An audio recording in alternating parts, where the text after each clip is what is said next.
Yeah, thanks for having me on, Jackson.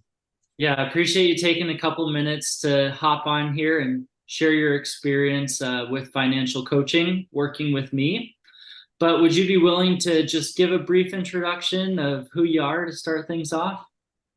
Yeah, happy to do that. So my name is Braden. I live in Draper, Utah. Right now, I have a an entry level job at a software sales company. I'm an account development manager out in Draper. I'm married.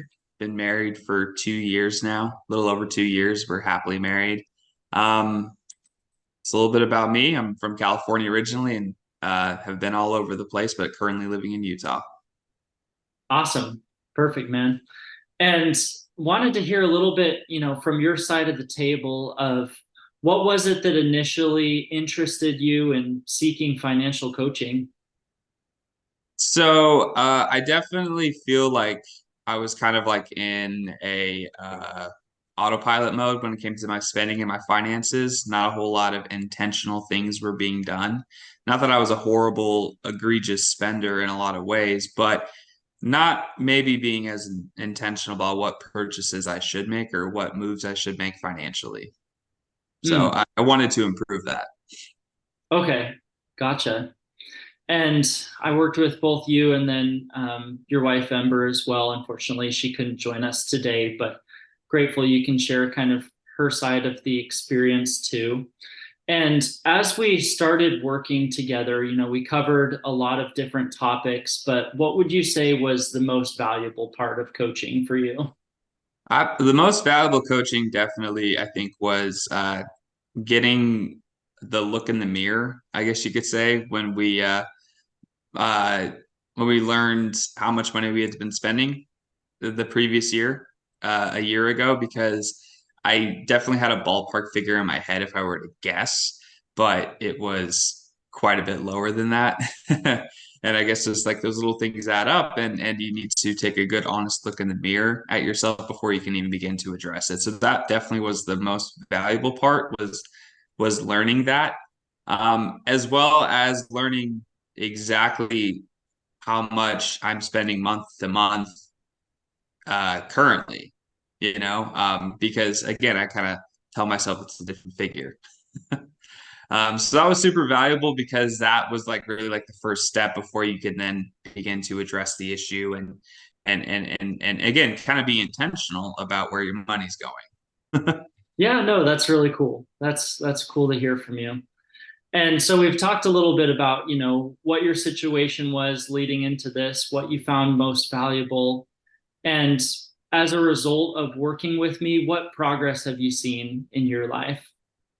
So the progress that I've seen is more of a dialogue between me and my wife and my marriage.